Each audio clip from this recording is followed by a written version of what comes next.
She didn't scream. That's the part nobody talks about. When Kelvin grabbed her wrist so hard she felt her bones shift. When he yanked her out of the chair in front of 43 people eating dinner, Grace didn't scream. She just looked at him, calm, still, like something inside her had already decided this was the last time. Get up, he hissed through his teeth. His jaw was tight.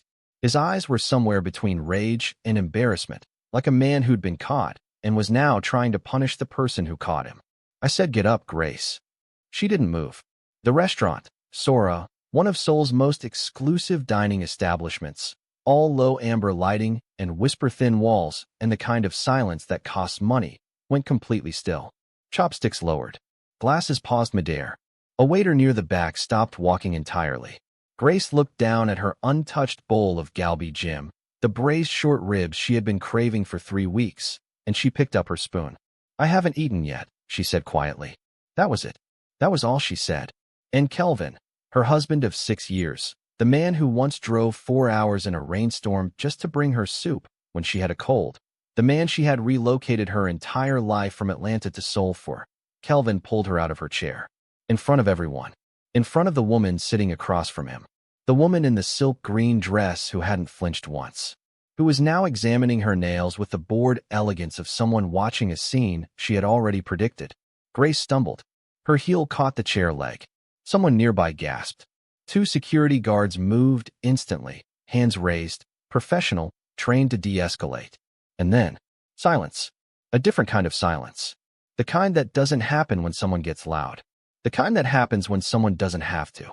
From the far corner of the restaurant, the private corner, the one with no table number visible from the entrance, the one the staff never walked past without straightening their posture, a man stood up. He wasn't tall in the dramatic way. He wasn't built like a movie villain. He wore a dark suit that probably cost more than most people's monthly salary, and he had the kind of face that didn't show emotion the way normal faces do.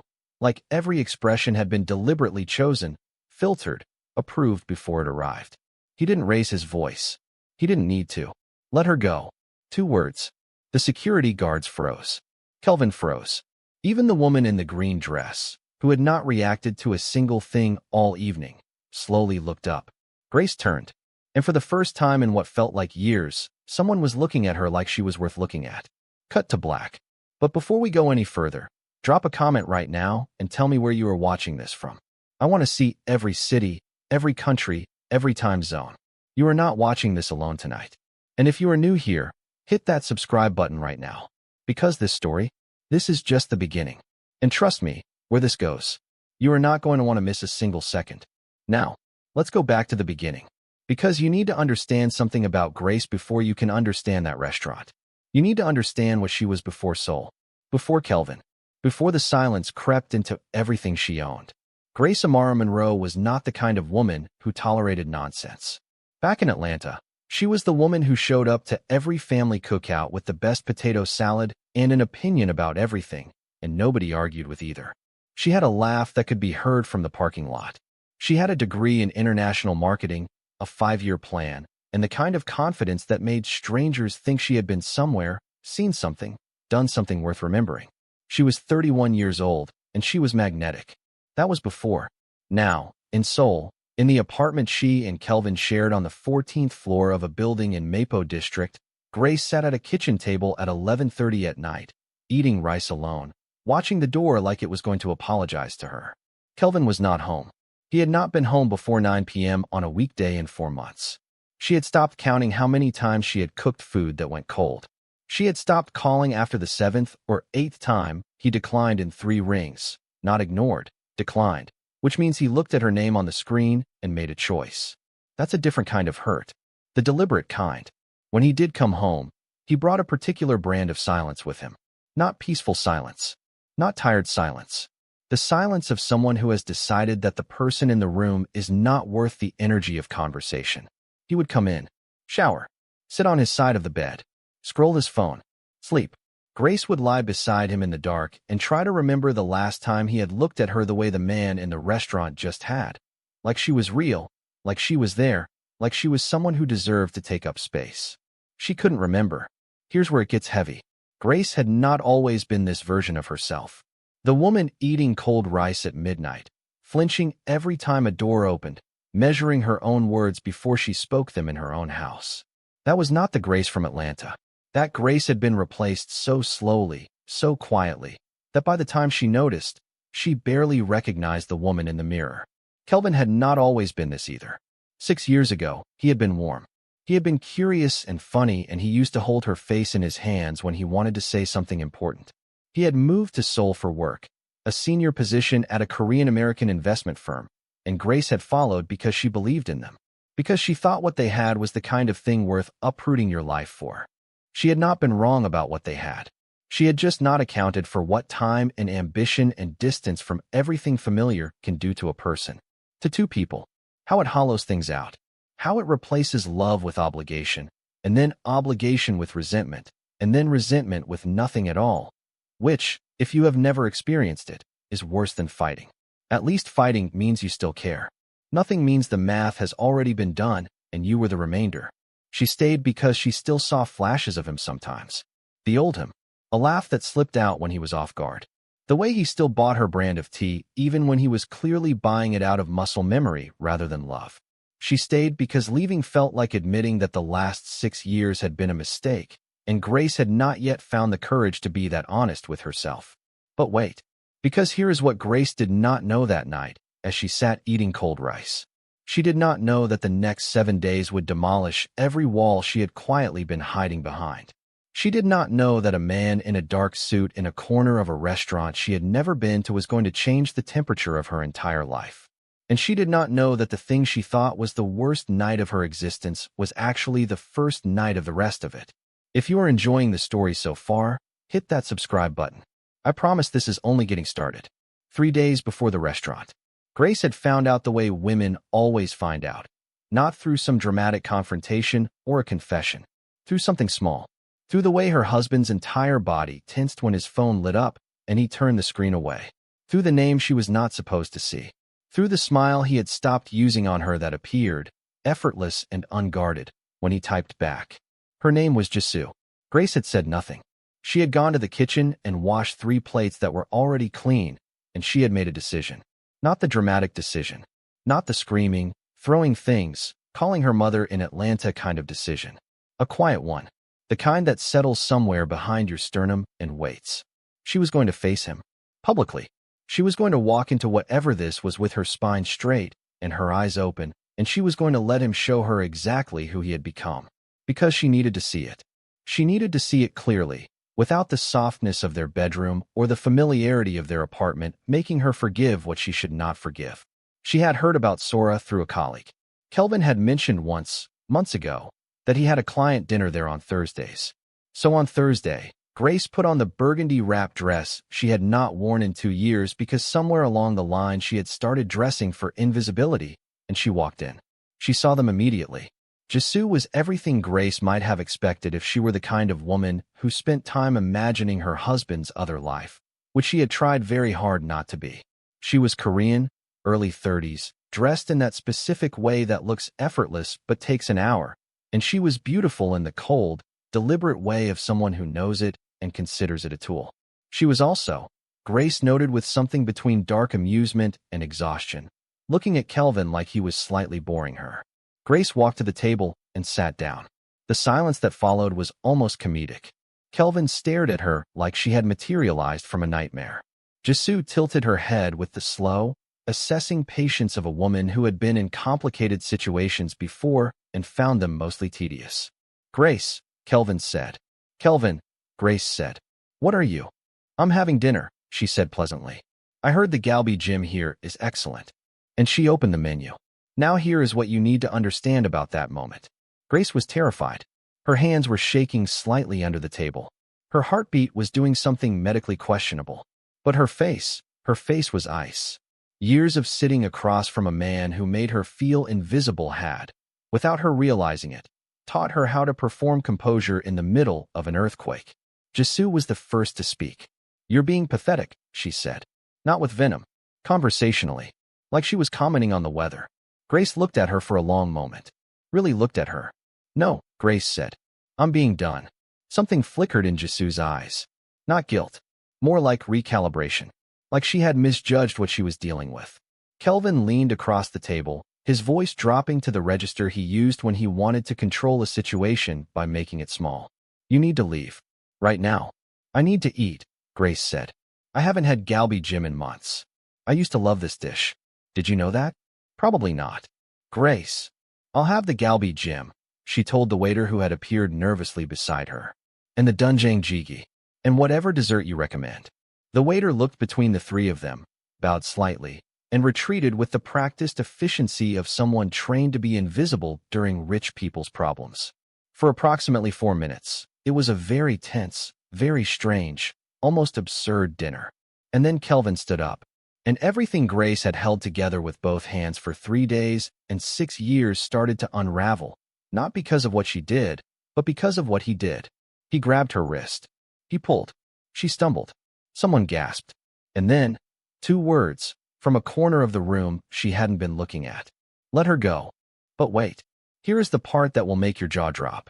Because the man who said those words, the man the entire restaurant went silent for, was not just some wealthy regular with an intimidating presence. The staff at Sora knew his name. Every single one of them. Not from a reservation.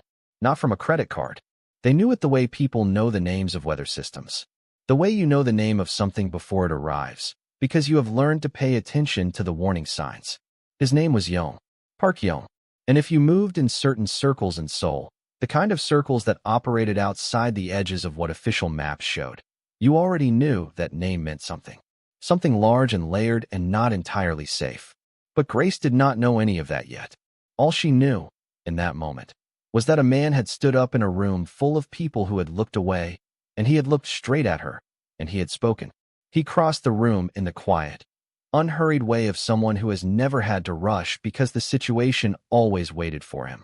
He stopped close enough to Kelvin that the geometry of it was unmistakable. This was not a request. This was a rearrangement. Kelvin released her wrist. Yong did not look at him the way people look at enemies. He looked at him the way you look at something that is already lost. Then he turned to the waiter nearest the table. Bring her meal. On my account. He looked at Grace. Finish eating, he said. Not gently. Not with warmth, exactly. With the particular authority of someone who is used to things going the way he says, and had decided that this one small thing of a woman finishing her dinner, was going to be one of those things. Then he turned back to Kelvin.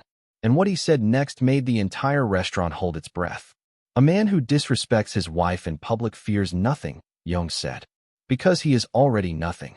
He walked back to his corner, sat down, picked up his tea, and went back to whatever he had been doing before, as if none of it had happened.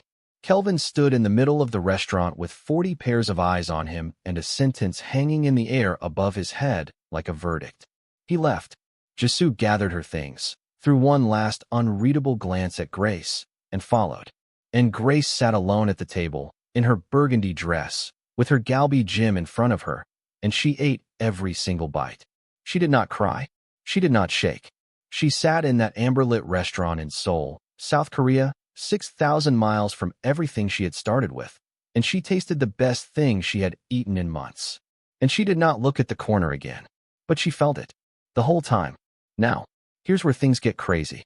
Because Kelvin went home that night, and he did not apologize. He did not sit down. He did not show any of the shame that 40 people in a restaurant had witnessed being placed on him like a brand. He poured himself a drink, stood in the kitchen, and said, "You embarrassed me." Grace stopped walking. She turned around very slowly. "I embarrassed you," she repeated. "You showed up like that. In front of a client. She's your client." "Grace." "No." Her voice came out differently than she expected. Not loud. Lower than usual. Like something speaking from the floor of her rather than the surface. "No. You do not get to say that to me. Not tonight. Not after what you just did. I didn't do anything that." "You grabbed my wrist, Kelvin." She held up her arm. The mark was still there, already purpling. "In a restaurant. In front of 40 people. You grabbed my wrist, and you pulled me out of a chair like I was furniture you were rearranging. And then you left. And a stranger, told you to stop." Kelvin's jaw worked. "You don't know who that man is," he said. His voice was quieter now. Something had shifted in it. Something that in another life, another version of their marriage, might have looked like fear. "I don't need to know who he is," Grace said. "I know what he did, and I know what you didn't." She went to bed. Kelvin slept on the couch. Not because she asked him to. Because for the first time, he seemed to understand that he did not have the right to the same space. But what Grace did not know, what she could not have known, was that Kelvin did know who that man was.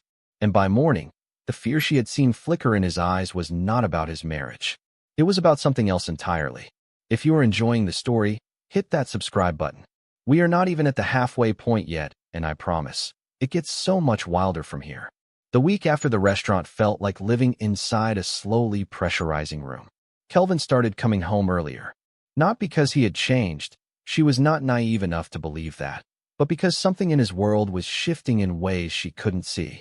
Phone calls that used to be long and confident were now short, clipped. She heard him from the other room sometimes, his voice tight in a way that had nothing to do with her. 2 of his business deals, she learned later, had simply collapsed. Companies that had been enthusiastic partners pulled back without explanation. Meetings were canceled. Emails went unanswered from people who had always answered. Kelvin thought it was the market. Bad timing. Coincidence. It was not coincidence. Grace, meanwhile, was doing her own kind of rearranging.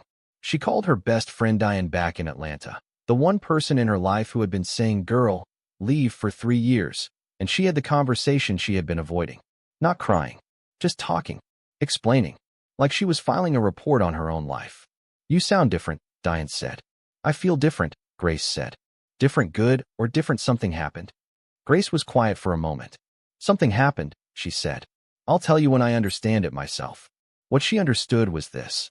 She had spent 6 years making herself smaller, quieter. She had traded the woman she was for the project of being what someone else needed, and that someone had still chosen to need someone else. There is a particular grief in that. Not just the betrayal, the loss of the years, the woman she might have been in that time. But under the grief was something else. Something she had not felt in so long she almost did not recognize it. Anger. The clean kind. Not the hot, ugly kind that makes you say things you regret. The cold, structural kind that makes you start making plans. She began, quietly, to update her resume. She began researching positions at international marketing firms in Seoul. There were several, where her bilingual skills and cultural crossover experience would be an asset. She opened a bank account that only she knew about. Not for dramatic reasons. Simply because a woman who is thinking about her future starts making sure her future has resources. She was rebuilding herself in secret while her marriage collapsed in plain sight. And then, 12 days after the restaurant, there was a knock at her door. Kelvin was not home. It was 2 in the afternoon on a Tuesday. Grace opened the door. It was Yong. Not in a suit this time. Dark slacks, a simple gray top, expensive in the quiet way that doesn't announce itself. He was holding, and this detail made her blink, a container of soup. Homemade, by the look of it. "I was in the building," he said, which was obviously not true. Grace stared at him. "I don't know you," she said. "No," he agreed. "You just showed up at my apartment." "Yes." "With soup." A pause. "My assistant mentioned you live here." "I own this building." Grace's eyebrows went up. "You own this building." 3 buildings on this block," he said, with zero arrogance. "Just information." She should have closed the door. Every rational part of her knew that. Instead she said, "What kind of soup?" "Mayak guk." "Seaweed." 4. He paused. "It's supposed to help with bruising." She felt her throat tighten. She had not told anyone about her wrist except Diane. It was mostly healed by now, but the memory of it was still there. "I'm fine," she said. "I can see that," he said. He extended the soup. "I brought it anyway." She took it. She did not invite him in. "Why are you here?" she asked. He considered the question with the seriousness she was beginning to suspect he gave to everything. "Because someone should have checked on you before now," he said. "And I happened to be the one who was there." He left. She stood in the hallway holding lukewarm seaweed soup, and she did something she had not done in a very long time. She laughed. Not a funny laugh. Not a happy one. The specific laugh of a woman who has been through so much that absurdity has become its own kind of relief. She sat down on the kitchen floor, not the chair, the floor, and she ate the soup. It was the best soup she had ever had in her life. She would never admit that out loud. Now here is the part where things stopped being a sad story and started being something else entirely. Because Yong came back. Not the next day. Not in some overwhelming, grand gesture way. He came back the following Thursday with a question, a genuine one, about a neighborhood market she had mentioned once, in passing, during a 30-second conversation at her door, and the week after that he passed her in the lobby and simply asked how she was, and actually waited for the answer, which no one had done in so long that she almost did not know what to do with it. They had coffee once, at a small cafe 3 blocks away where no one knew either of them, and Grace sat across from a man who, she was beginning to piece together, was far more complicated than a dark suit and a calm voice, and she tried to be sensible about it. "I should tell you," she said, wrapping both hands around her cup, "that I am a married woman in the middle of what appears to be the end of my marriage, and I am not looking for." "I know," he said. "I'm not interested in being someone's complicated situation. I know that too." "Then why?" "Because you interest me," he said simply. "Not in the way you're thinking. You're the first person in a long time who looked at me like you didn't already know who I was." She looked at him steadily. "And who are you exactly?" The briefest pause. "Someone who makes sure things go the way they're supposed to go," he said. "That's not an answer." "No," he agreed. "It's not." She should have pushed. She should have demanded clarity, specifics, a full and honest accounting of who this man was, and what he did, and why an entire restaurant had gone quiet when he stood up. She should have, and she didn't, because the truth is, and Grace would examine this later with the kind of honesty she had been practicing, she did not want to know yet, because knowing might have made her do the responsible thing. And for the first time in years, she was not doing the responsible thing. She was doing the human thing. She was sitting in a cafe in Seoul on a cold afternoon, drinking coffee with a man who looked at her like she was interesting, and she was letting herself exist in it without apology. And it felt dangerous and reckless and more alive than she had felt in 6 years. But here is where everything tilted. Kelvin came home one night, and he was different. Not angry different. Scared different. The distinction matters because Grace had learned to read every version of this man, and scared was not one she had seen often. He sat down across from her at the kitchen table. He did not pour a drink first. He just sat down. "Do you know who that man was?" he asked. "At the restaurant." Grace kept her expression neutral. "Someone who told you to stop grabbing my wrist." "His name is Park Yong." Kelvin's voice was flat, careful, like he was placing each word down deliberately. He is involved in." He stopped. Started again. "He is not a safe person, Grace." "Okay," she said. "Is that all you're going to say?" "What do you want me to say?" "I want you to understand that this man is, that his world is not." Kelvin pressed his hands flat on the table. 3 of my partnerships have folded in 2 weeks. Inexplicably. And I think. "Kelvin," Grace said, "are you trying to tell me that the consequences of humiliating your wife in a restaurant have found you?" The silence that followed was extraordinary. Kelvin's face went through about 7 different things at once. "I didn't," he started. "You did," she said. "You absolutely did. And then someone with apparently quite a lot of influence watched you do it.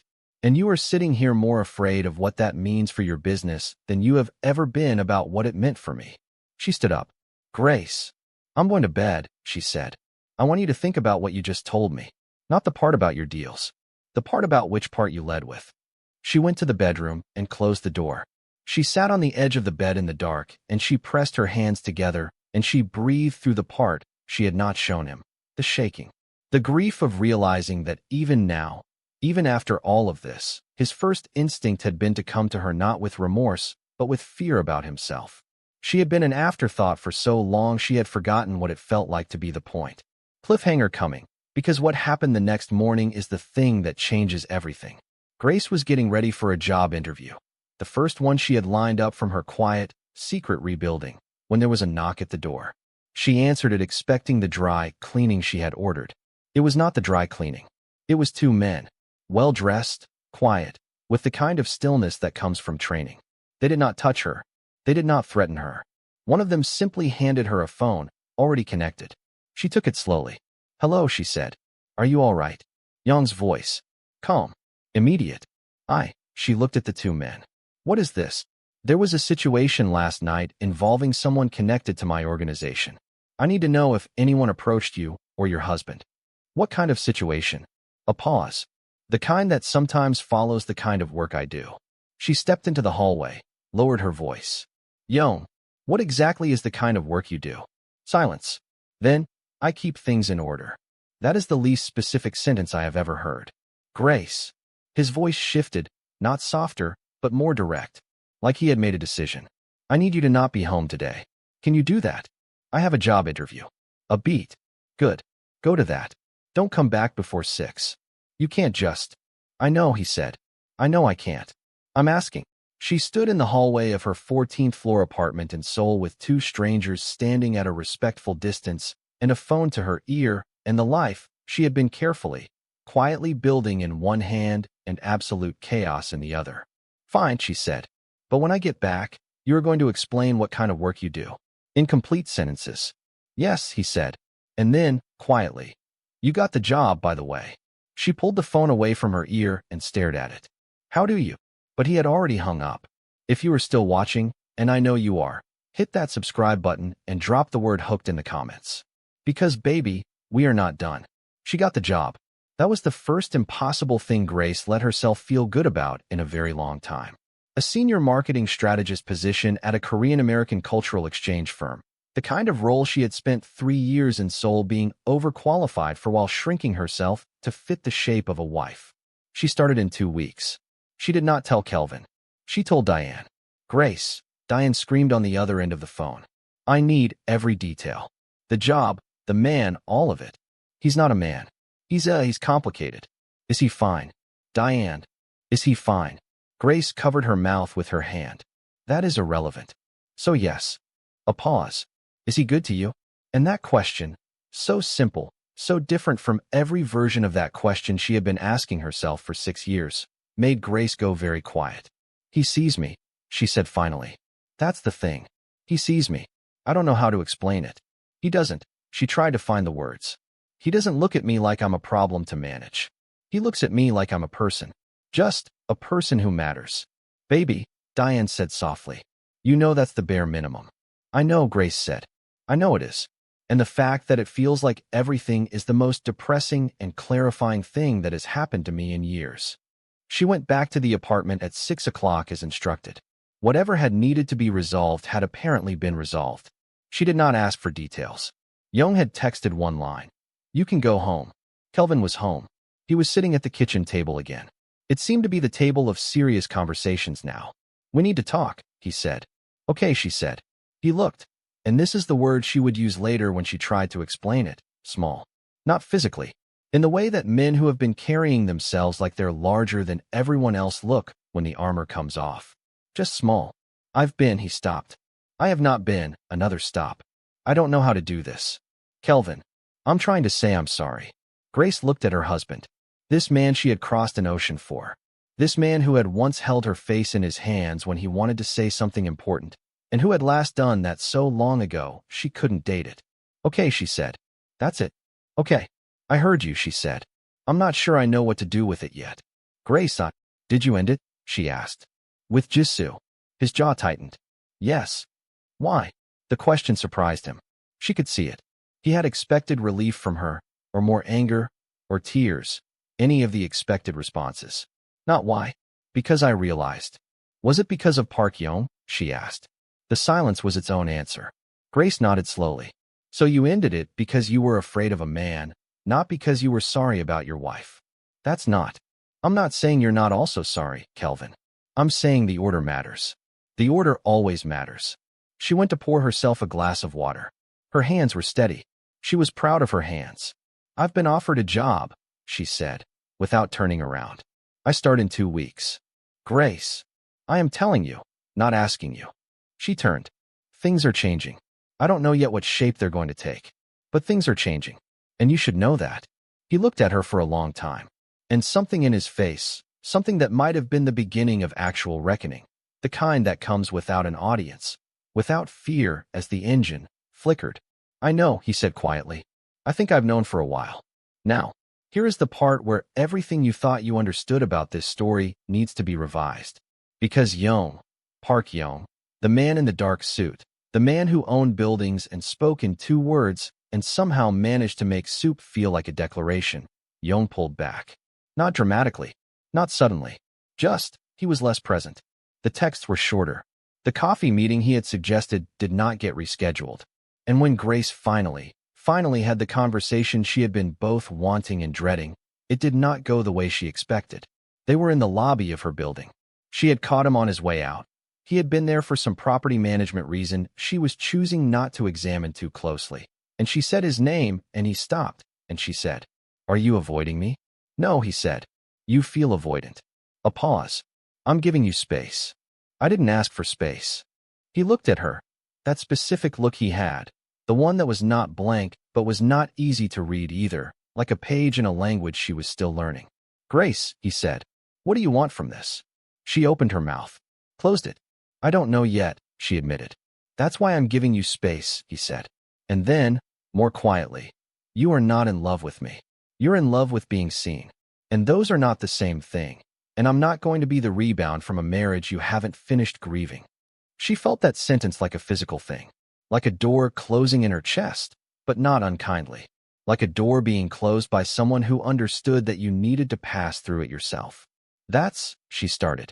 "It's honest," he said, "which I am trying to be. With you." "You're not being fully honest," she said. "You like me." The corner of his mouth moved. Not quite a smile. Something more controlled than that. "That's not the question," he said. "Then what is?" He was quiet for a moment. "Then, when you are done with everything you're in the middle of, and I mean done, not paused, not rerouted, then ask me again." He walked out.